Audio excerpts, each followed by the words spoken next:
అందరికీ నమస్కారం. ఈరోజు వ్యాసం బీజేపీ ఎలా ఓడిపోయిందంటూ యోగేంద్ర యాదవ్ గారు ఈ వ్యాసం రచించడం జరిగింది. ఇది ఆంధ్రజ్యోతిలో ప్రచురితమైంది. రీసెంట్ ఎలక్షన్స్లో చాలామంది ఎగ్జిట్ పోల్స్ ఫెయిల్ అయినప్పటికీ యోగేంద్ర యాదవ్ గారు ఒక్కళ్ళు మాత్రమే దానికి దగ్గరగా నంబర్లు ఇవ్వటం జరిగింది. ఆయన ఎలా విశ్లేషించారనేది ఆల్రెడీ ఒక వ్యాసం రాశారు. అది మనం ఆల్రెడీ చూసాం. ఈ వ్యాసం వచ్చేసరికి ఆయన విశ్లేషించిన పద్ధతి గురించి ఎక్స్ప్లెయిన్ చేస్తూ రాయటం జరిగింది. ఇక వ్యాసంలోకి వెళ్తే, బీజేపీ ఎలా ఓడిపోయింది. ఇటీవల లోక్సభ ఎన్నికల ఫలితాలు పాలకపక్షం భారతీయ జనతా పార్టీకి వ్యతిరేకంగా వచ్చిన ప్రజా తీర్పుగా అర్థం చేసుకోవడం సబబేనని మాలో ఒకరు యోగేంద్ర యాదవ్ గట్టిగా వాదించారు. ప్రభుత్వాన్ని ఏర్పాటు చేయడానికి అవసరమైన సంఖ్యాబలం ఎన్డీఏకు సమకూరింది. అయితే బీజేపీ తన మెజారిటీని కోల్పోవటమే కాదు, ప్రజామోదాన్ని పొందటంలో కూడా విఫలమైంది. ప్రత్యర్థి పక్షం ఏది తన దరిదాపుల్లోకి రాని రీతిలో ఏకైక పెద్ద పక్షంగా బీజేపీ ఆవిర్భవించింది. అయితే 400కి పైగా సీట్లు గెలవాలని, 50% పైగా ఓట్లను కైవసం చేసుకోవాలని స్వయంగా నిర్దేశించుకున్న లక్ష్యాలు వెలుగులో బీజేపీ సంఖ్యాబలాన్ని పరిశీలించవలసి ఉన్నది. అంతకంటే ముఖ్యంగా ఎన్నికల ఫలితాలను వాటి రాజకీయ సందర్భంలో చూడవలసి ఉంటుంది. ఈ సార్వత్రిక ఎన్నికలలో ధనబలం, మీడియా మద్దతు, ప్రభుత్వ యంత్రాంగం, మరీ ముఖ్యంగా ఎన్నికల సంఘం మొదలైనవన్నీ ప్రతిపక్షానికి వ్యతిరేకంగా ఉన్నాయన్న కఠోర వాస్తవం నేపథ్యంలో బీజేపీ జయాపజయాలను అంచనా వేయవలసి ఉంటుంది. ఈ అవగాహనకు ఒక సంభావ్య వ్యతిరేకత వాదన బీజేపీ ఓట్ల వాటా కదా.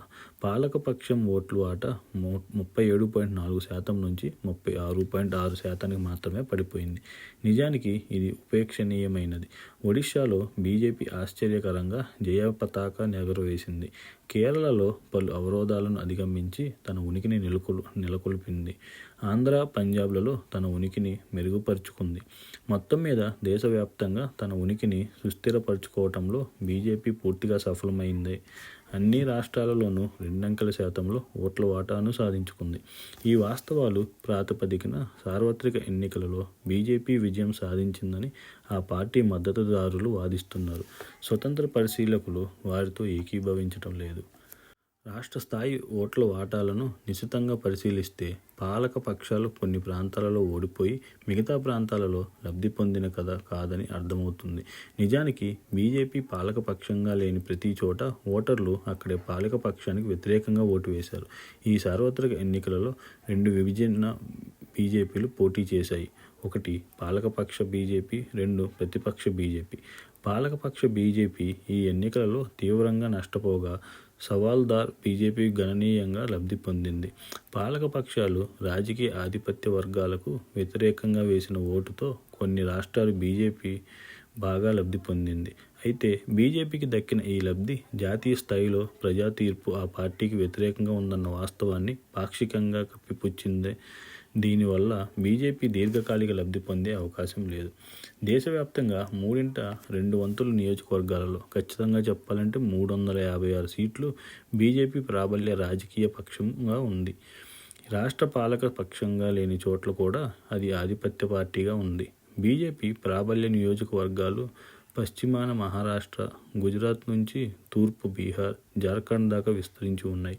బీజేపీ ప్రస్తుత పాలకపక్షంగా లేని కర్ణాటక, హిమాచల్ ప్రదేశ్లో కూడా ఈ పరిధిలోకి వస్తాయి.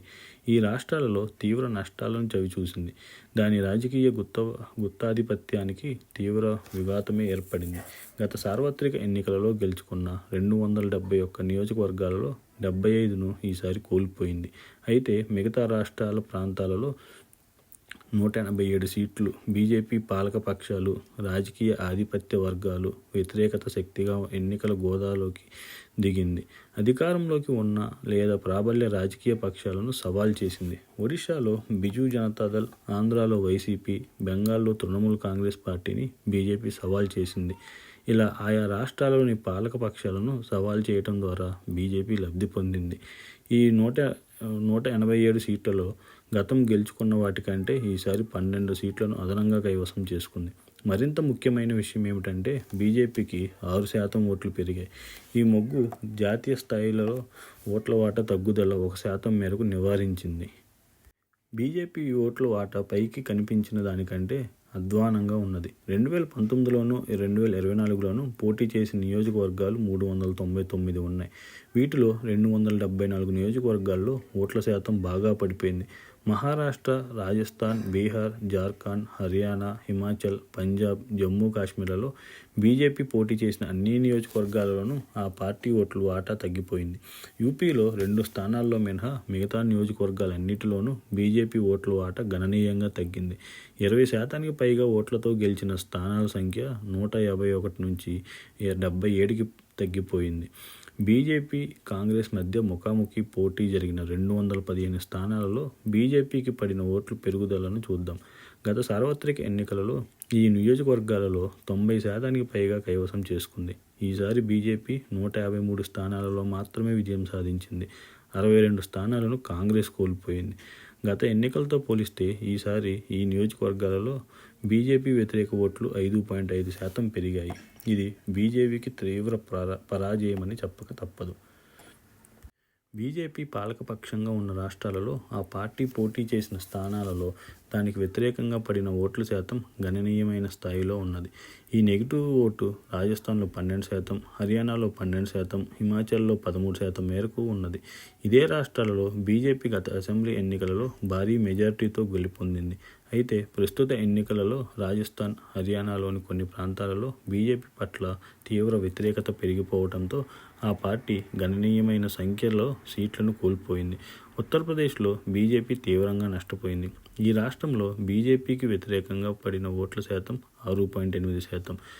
దాన్ని ఇరుగు పొరుగు రాష్ట్రాలలో నమోదైన బీజేపీ వ్యతిరేక ఓటుతో ఇంచుమించు సమరీతిలో ఉండటం గమనార్హం.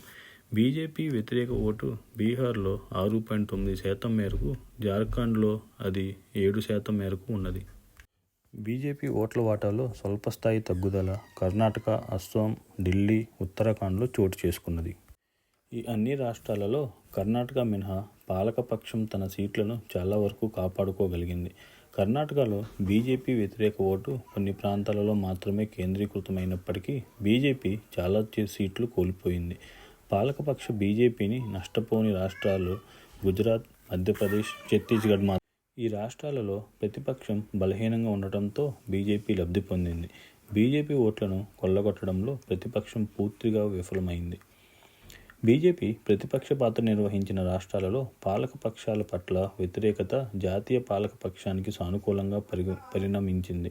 తెలంగాణలో బీఆర్ఎస్ పరోక్ష మద్దతు కారణంగా బీజేపీ తన ఓట్ల వాటాను 15.7% మేరకు అదనంగా పెంచుకుంది.